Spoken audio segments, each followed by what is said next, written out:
On January 28th, 1986, on a cold day at the Kennedy Space Center, 7 astronauts boarded the Space Shuttle Challenger. For the 4 that were on board that flew prior, it was going to be their last space flight on board. And for the 3, it was going to be their first, including Christian McAuliffe, who was set to make history by becoming the first teacher to reach space.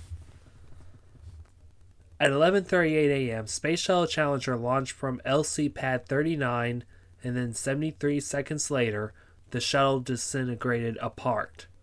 Although the crew capsule survived the initial explosion, the crew only had minutes to live before impact with the ocean below them.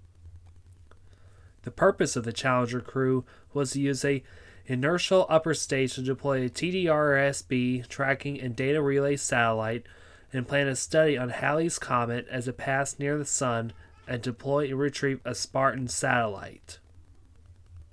On the ground after the explosion, NASA launch recovery director launched 2 SRB recovery ships, the MV Freedom Star and the MV Liberty Star. Then at the end of the month, the United States Navy was tasked with submarine recovery operations, to which was prioritized the recovery of the right SRB, followed by the crew compartment, and then the payload. However, one ship would lead a task force with recovery and salvage of the orbiter itself. The USS Preserver was tasked to help with the recovery of the space shuttle debris and salvage operations, but however, this wouldn't be her first trip, as she had done aid of stricken vessels. She was laid down by the Basalt Rock Company in Napa, California on the 26th of October 1942, and then launched on April 1st, 1943, and later commissioned on January 11th, 1944. She arrived at Pearl Harbor and reported for duty with Service Squadron 2 and Hawaiian operations and yard availability, took Preserver through April, steaming for Maduro Atoll on the 10th of May, and helped out with salvage operations with Service Squadron 10. Preserver helped alongside clearing Tanapag Harbor, Saipan, and then worked the Tinian area. For the next few years, she would help with the recovery and salvage operations until the end of World War II, and after the close of hostilities, Preserver participated in the salvage operations during weapons testing at Bikini Atoll and later decommissioned at San Diego, California. This decommissioning would be short-lived, though. Preserver was recommissioned at San Diego on December 1st of 1950 and in January of 1951. And from 1952 through 1962, she was deployed annually for Arctic operations, which took her to Greenland, Labrador, Newfoundland, and Nova Scotia. In 1962, Preserver was commencing towing operations to Mayport, Florida, and to Bermuda. On April 10th, 1963, a nuclear-powered submarine named the USS Thresher went missing during test dives, and from April to August, Preserver conducted support operations to search the ocean floor for the missing submarine. The bathyscaphe that was used to discover debris that was identical as the Thresher, and the sub-search was concluded. To learn more about the Thresher, a card will be on the top corner of the screen. In the next few years, Preserver operated further from the Atlantic Ocean, to which included assistance of pumping out cargo of oil from the Liberian tanker the SS Ocean Eagle, an oil tanker that threatened pollution of San Juan, Puerto Rico's harbor in 1968, extinguished fires on board the SS Pizarro, which is a British merchant ship. In January of 1986, she would lead a task force salvage operation to recover parts of the Challenger. But before we get to that disaster, we're going to take the time to introduce the viewers about the Challenger and the events that led up to the disaster and the recovery efforts. Challenger is one of the 5 space shuttles for the American Space Shuttle program, a human spaceflight program carried out by the National Aeronautics and Space Administration, or NASA for short. The space shuttle commences at orbiter, launched with 2 solid rocket boosters, and a disposable internal fuel tank that could carry up to 8 astronauts and up to 50,000 pounds of payload into low Earth orbit.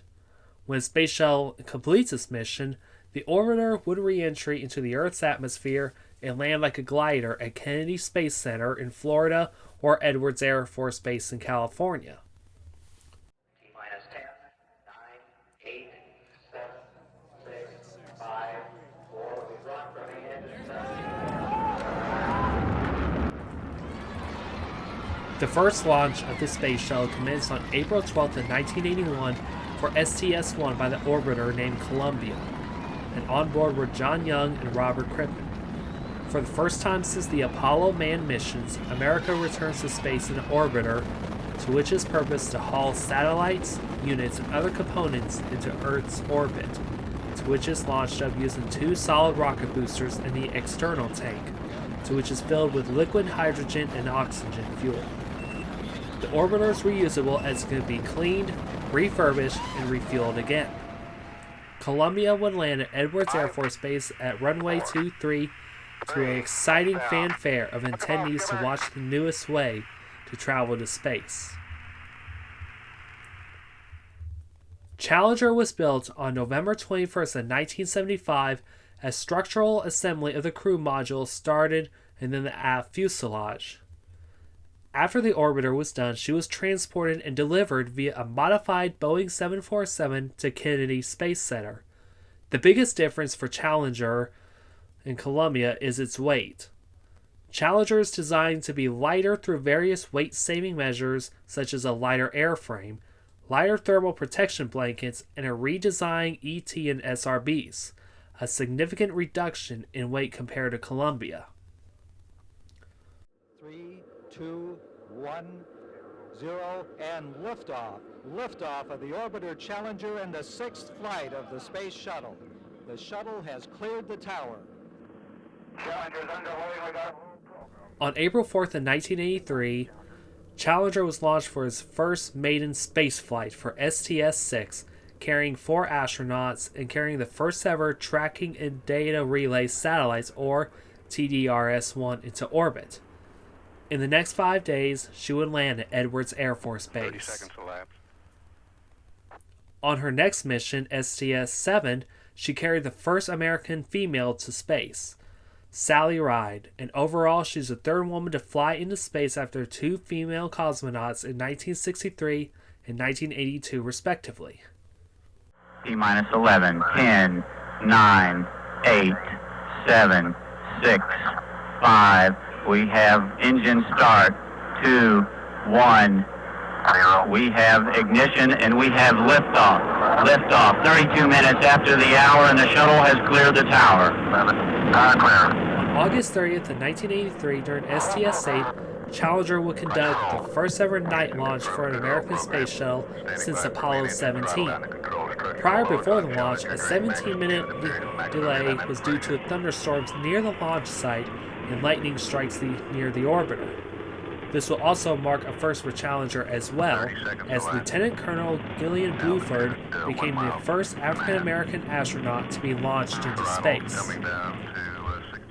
February 3rd, 1984, more history was made for the Challenger, and during the mission of STS-41B, Bruce McCandless II made the first ever untethered spacewalk, demonstrating the manned maneuvering unit as he was high above Earth. This would be Ronald McNair's first and only space flight as well. On April 6, 1984, Challenger was launched to capture and repair a malfunctioning Solar Maximum Mission satellite and deploy the Long Duration Exposure Facility experimental apparatus. She would land on April 13th, 1984, and this would be Francis R. Scobie's only spaceflight as a pilot. And originally, this mission would be STS-13. Kind of odd for this one, though. On October 5th, 1984, for STS-41G, Challenger was launched into space, but this time carrying a full crew of 7, and the first crew to carry 2 women on board, as well as carrying the first Australian-born person to journey into space as well, and the first Canadian astronaut as well.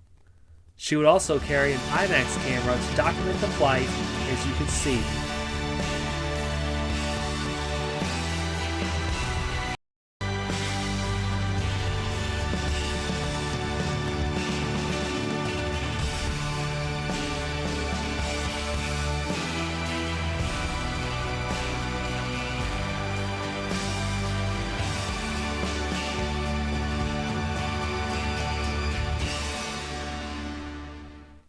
However, there would be a sign of things to come, though, for this one mission that actually does have a connection to the Challenger disaster, which is STS-51B, which was launched on April 29th in 1985, and this one foreshadowed the future of Challenger. Robert Overmyer was the commander for this mission, to which is one of the Spacelab 3 missions. He discovered an issue with the shuttle's O-rings that emerged during launch.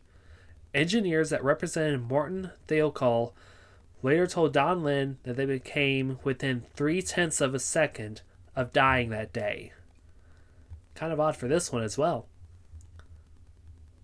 Challenger would also be launched again for the 8th time on July 29th in 1985, carrying the Spacelab 2 laboratory module. During this launch, Challenger experienced sensor failures in its Engine 1 Center SSME engine, to which it shut down and the shuttle had to perform a abort to orbit emergency procedure.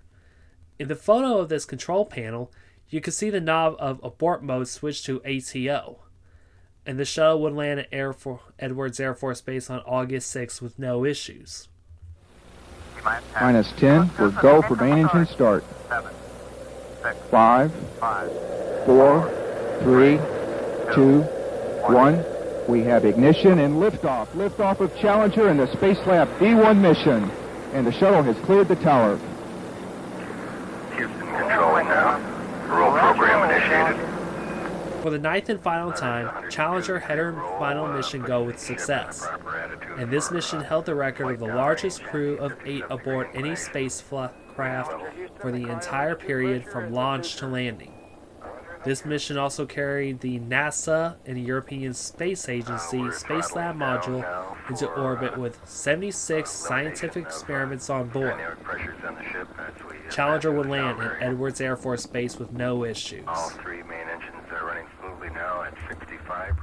Now came the day, January 28th in 1986, the 10th mission for Challenger and the 25th overall space flight. The purpose was to deploy the second in a series of TDRS carried out the first flight of the shuttle-appointed autonomous research tool for astronomy, Halley's Comet experimental deployable in order to observe Halley's Comet and carry out several lessons from space as part of the Teacher in Space project. The crew was announced on January 27th in 1985 and was commanded by this man, Francis Dick Scobie as commander, Michael Smith as the pilot, mission specialists Ellison Ongzuna, Judith Resnick, and Ronald McNair. 2 payload specialists were Gregory Jarvis and Christian McAuliffe, who flew as part of the Teacher in Space project. Runner-up Barbara Morgan, who too applied for the Teacher in Space program, also took part of the training as well and served as backup in case Christian McAuliffe would not make it. However, there were 2 instances that the orbiter originally launched. January 25th was scrubbed due to weather at the transatlantic abort site, and again 2 days later as equipment failure in the orbiter closeout and wind started picking up at the shuttle landing site. Later that night, a 3-way meeting was held between NASA's Kennedy Space Center office and the Marshall Space Flight Center, and the engineers of Morton Thiokol in Utah to determine if the shuttle is suitable to be launched in below freezing conditions, as the air temperature was predicted to be at a record low for a space shuttle launch. This meeting was over the elasticity of the O-rings, which were used for solid rocket boosters to keep gases from expelling outward except to provide lift up off the ground. Engineers said they do not have enough data to determine if the O-rings would seal at temperatures colder than 53 degrees Fahrenheit or 12 degrees Celsius. Lawrence Mully said that he did not accept the analysis behind the decision and asked to know if Morton Thiokol expected to wait until April for warmer temperatures. As the representatives held a recess for private discussion, Alan J. McDonald reminded his colleagues in Utah to examine the interactions between delays of the primary O-ring sealing relative to the ability of the secondary rings. As the call resumed, Morton Thiokol changed their opinion and stated that the failure of the O-rings was inconclusive, and that there was a substantial margin of error in the event of failure or erosion. Martin Theokohl told an on-site representative at Kennedy Space Center that they would not sign off on launching. A fax was signed by a representative from Martin Theokohl and was later sent to Kennedy Space Center, and Lawrence Muley would call NASA mission management team leader Arnold Aldrich to discuss the decision and whether, but did not mention the O-ring discussion. Both would agree to proceed the launch as normal. On the day of the launch, the air temperature was predicted to be as low as 18 degrees before rising to 22 degrees and 26 at the time of launch. Based upon the O-ring erosion that occurred during the winter months, Martin Theokohl engineers were concerned over the effects of the cold temperatures that would have on the seal provided by the SRB O-rings. Overnight, the measurements were recorded that the left SRB was 25 degrees and the right was 8 degrees. Now keep in mind that the temperature recording was not part of the launch commit criteria. Engineers at Rockwell International, who manufactured the orbiter, were concerned that the ice would be violently being thrown during launch and damage the thermal protection system or aspirate into the engines. This went to the point that Rocco Petrone would tell NASA that the damage from the ice made the mission unsafe to fly. Arnold Aldrich consulted with engineers over at Kennedy and Johnson Space Center, who advised that the ice would not threaten the safety of the orbiter. This one wrong call would start a domino effect. 2 hours before the flight, the crew of STS-51L took their final walk from their living quarters, to which is the operations and checkout building, to a waiting silver Astrovan. With smiles on their faces, they boarded the van to Launchpad 39B. Little did everyone know, this was the final time they would ever be seen. At T-minus 20 minutes, ICE team performed an inspection to which indicated that ice is melting and cleared Challenger to launch. Okay. CDR, do you have the cabin press, please? Cabin press 15.2 up here. Thank you. ACL? Yeah, we have 14.97. 14.97, okay. And CDR, go ahead and close the cabin vent. Okay, they're already closed. The top backs are closed. Okay. And I verify 797. All right. T-minus 10, 9, 8, 7, 6. We have main engine start. 4, 3, 2, 1, and liftoff. Liftoff of the 25th Space Shuttle mission, and it has cleared the tower. At 11:38 a.m., Challenger launched from Kennedy Space Center, and right away, 9 puffs of dark gray smoke was recorded escaping the right SRB near the aft strut. The cold temperature in the joint prevented the O-ring from creating a seal. Normally at this time, the main engines were throttled down as scheduled for maximum dynamic pressure, or max Q. Challenger would also encounter wind shear at T plus 37 into the flight. Shortly. Engines at 65%, 3 engines running. Nearly a minute, a camera captured the start of a plume near the aft attached strut on the right SRB. The aerodynamic forces and wind shear broke the unintentional aluminum oxide seal that replaced the now eroded O-rings, allowing the flame to burn through. Throttling up, 3 engines now at 104%. The main engines compensated for the boost burn through, creating the unexpected thrust. The pressure in the external L2 tank dropped, and at this point it's been over a minute, and the crew are not aware of what's going on of the vehicle and flight anomalies. Throttling up, 3 engines now at 104%. Challenger, go at throttle up. Roger, go throttle up. Then the unthinkable happened. 1 minute 15 seconds. Velocity 2,900 feet per second. Altitude 9 nautical miles. Downrange distance 7 nautical miles. It became so apparent and it happened so quick. The right SRB pulled away from the strut, causing the lateral acceleration, and at the same time pressure in LH2 tank dropped. At 73 seconds, white vapor can be seen flowing away from the external tank, to which the aft dome fell off, resulting in the release and ignition of all the liquid hydrogen forward into the liquid oxygen tank, while the right SRB collided with the intertank structure. The failures of both tanks resulted in a catastrophic explosion. This would cause the shuttle stack attitude and direction to change abruptly. Challenger took aerodynamic forces that it was not designed to withstand and broke up. The disaster unfolded at 46,000 feet. Flight controllers here looking very carefully at the situation. Obviously a major malfunction.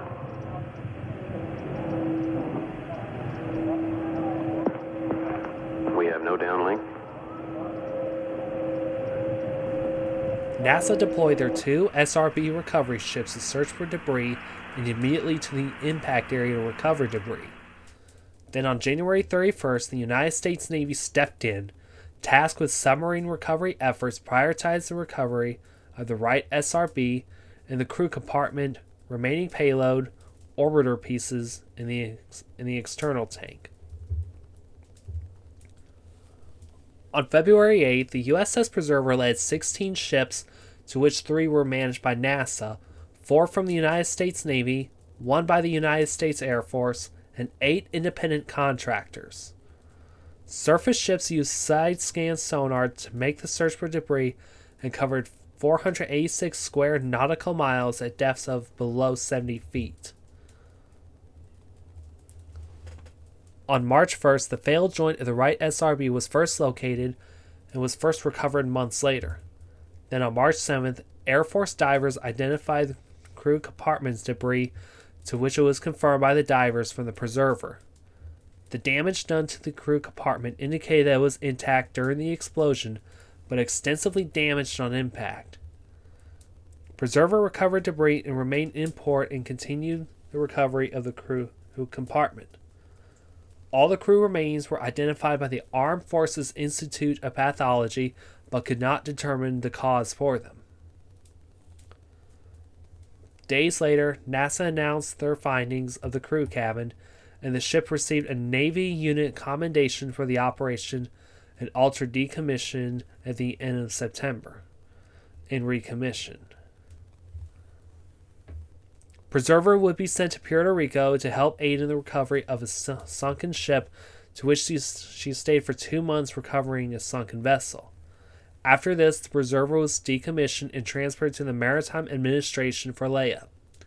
It wouldn't be until November of 2005 that the Preserver was moved to Bay Bridge Enterprises Yard at Chesapeake Bay in Virginia for dismantling.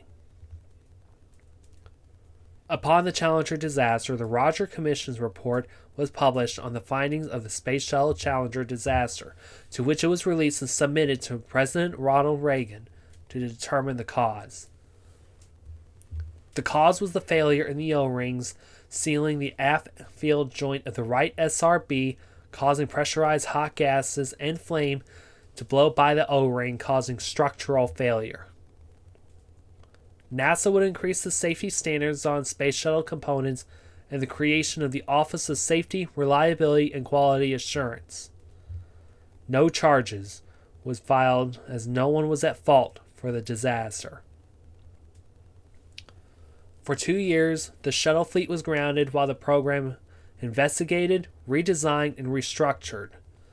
Then in August of 1986, Ronald Reagan approved the construction of an orbiter to replace Challenger, to which would be named Endeavour, to which began in 1987, completed in 1990, and flew on her first maiden flight in May of 1992.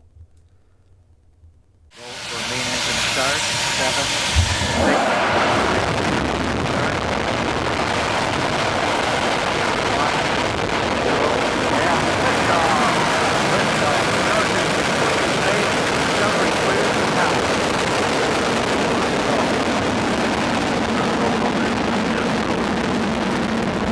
September 28th, 1988, Space Shuttle Discovery, one of the original 5 shuttles, and of course my personal favorite out of all 5, was launched on September 29th of 1988 for STS-26, carrying the TDRS-3 and the mission was a success, returning the United States of America to space. It wouldn't be until February of 2003 that a second accident happened, but not by O-ring failures, but foam strikes, which claimed 7 more lives as Space Shuttle Columbia disintegrated upon re-entering, killing 7 more astronauts over the skies of Texas. With 3 orbiters left, the program itself came to an end in July of 2011 after NASA retired the program due to the combination of high costs, safety concerns, and obsolescence. Preserver had been around, had a successful career with the United States, helped provide salvage and recovery, and took the disaster of one of the most successful programs in human spaceflight to lead a task force to help recover the parts of the Space Shuttle Challenger and learn from the mistakes of what happened 73 seconds after liftoff. May we never forget the Challenger 7, who gave their lives, and like what President Ronald Reagan said, slipped the surly bonds of earth to touch the face of God.